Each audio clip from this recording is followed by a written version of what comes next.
Hello everyone, welcome to my this channel. तर आज आपण इंग्लिश वाचनाची सुरुवात कशी करायची, इंग्लिश रीडिंग तर ते पाहणार आहोत. सगळ्यात महत्त्वाचं म्हणजे तर मी या व्हिडिओमध्ये काय काय सांगणार आहे, तर इंग्लिश रीडिंग कशी करायची, त्याची सुरुवात कशी करायची. तसेच इंग्लिश रीडिंग करताना काही मुलं खूप चुका करतात, तर त्या चुका कोणत्या करू नये आणि अशा काही ट्रिक वापरून आपल्याला इंग्लिश रीडिंग शिकायचं आहे. त्यामुळे लवकरात लवकर म्हणजे सुरुवातीच्या 8 दिवसामध्ये आपण 2 लेटर वर्ड्स रीडिंग करायला शिकणार आहे. त्यामुळे व्हिडिओ शेवटपर्यंत पहा. तर बघा, सुरुवातीला आपण काय करत असतो, सुरुवातीला ABCD लहानपणीपासून आपण सगळेच जण ABCD असंच प्रोनाऊन्स करत असतो आणि लहान मुलांनाही आपण याच प्रकारे शिकवत असतो. ABCD म्हणजे यांचा उच्चार ABCD असंच करतात. ज्यावेळी आपल्याला रीडिंग करायची असते त्यावेळी एचा साऊंड हा ॲ असा होतो. हे आधी लक्षात घ्यायचं आहे की एचा साऊंड ॲ असा होतो. ओके, म्हणजे काय तर एचा ॲ, बीचा ब, बीचा ब असा साऊंड करायचा आहे. त्यानंतर सीचा काय होतो क, क किंवा स. सीचा काय होतो क स. नंतर डीचा ड. ईचा काय होतो ईचा ए असा होतो. ईचा साऊंड काय होतो तर ईचा ए असा होतो. त्यानंतर एफचा फ होतो. आता याच्यामध्ये असे काही साऊंड आहेत की ज्यांचे उच्चार वेगळे वेगळे होतात, तर तेही मी सांगणार आहे. म्हणजे एकाच साऊंडचे वेगळे वेगळे होते. जसं की सीचा साऊंड हा रीडिंग करताना जसा क असा होतो, तर कुठे कुठे तो स असा सुद्धा होतो. तेच मी तुम्हाला डिटेल इन्फॉर्मेशन सगळी देणार आहे रीडिंगबद्दल. तर हे झाले साऊंड्स. ओके, साऊंड्स रीड कसे करायचे. एचा ॲ, बीचा ब, सीचा क किंवा स, जास्तीत जास्त वेळा क असा होतो आणि डीचा ड, ईचा ए आणि एफचा फ. हे झाले साऊंड्स. ओके, तर आता जर आपण सीला आपण सी असं बोलत असतो. ओके, ABCDच्या ह्याच्यामध्ये, परंतु सीला काय बोलतात क किंवा स. तर आता यानंतर जर आपल्याला स्पेलिंग पाहिजे झाली, ओके, तर इथे काय होतं CAT. वाचन करताना बऱ्याच वेळा मुलं काय करतात तर CAT असंच वाचतात, पण खरं पाहायला गेलं तर याचं इंग्लिश रीडिंग करताना प्रोनाऊन्सिएशन वेगळं होतं आणि त्याचं काय होतं, सीचा काय होतो क, जसं मी इथे शिकवला सीचा क. तसंच एचा ॲ, बरोबर, एचा ॲ आणि टीचा ट. ओके, सीचा काय होतो क, ॲ, ट. आता हे ब्लेंडिंग आहे. ओके, म्हणजे काय, हे मिक्स करायचे आहे सगळे लेटर्स. ओके, हे सगळे लेटर्स काय करायचे आहे तर हे सगळे आपल्याला मिक्स करायचे आहे.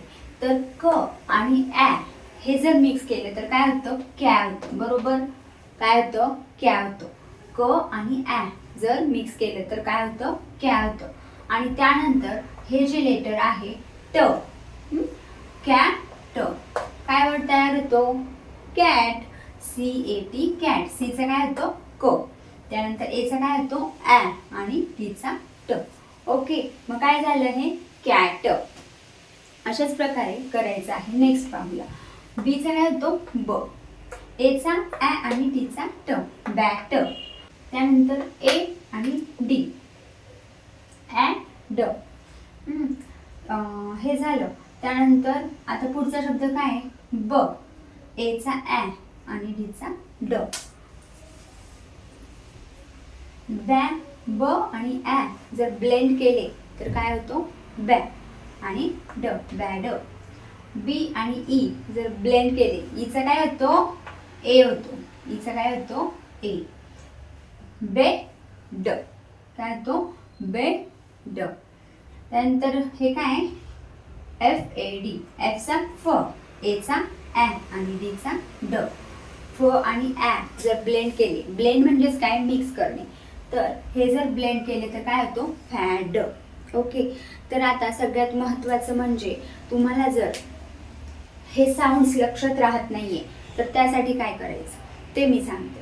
तर आता हे साऊंड्स मुलांच्या लक्षात राहावे यासाठी तुम्ही पहिल्यांदा एचा ॲ, एचा काय होतो ॲ आणि बीचा ब, हे जे वर्ड आहे दोन, तर ते मुलांना 4 ते 5 पेज म्हणून म्हणून लिहायला लावायची. काय करायचं? म्हणून म्हणून लिहायला लावायचं.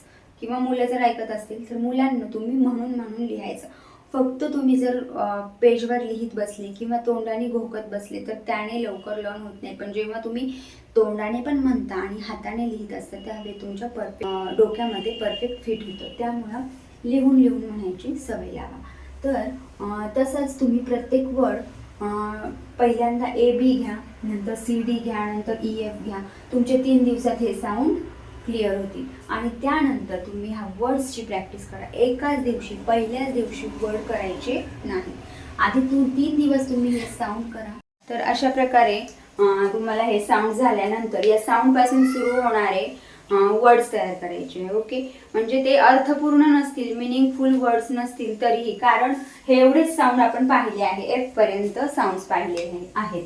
तर याच्यापासून सुरू होणारे, फक्त याच साऊंड्सपासून सुरू होणारे किंवा तयार होणारे असे शब्दार्थ स्पेलिंग पाहायचे आहेत आणि ते रीड करण्याची प्रॅक्टिस करायची आहे रोजच्या रोज. आणि आता आपण पुढच्या व्हिडिओमध्ये याच्यानंतरचे साऊंड्स पाहणार आहोत, Fच्या नंतरचे. आता तुम्ही या व्हिडिओला कसा रिस्पॉन्स करता त्यावर आपण पुढचा व्हिडिओ घेणार आहोत.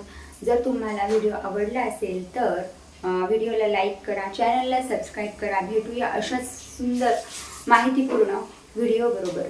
तोपर्यंत अभ्यास करत राहा आणि रीडिंगची प्रॅक्टिस करा. थँक्यू.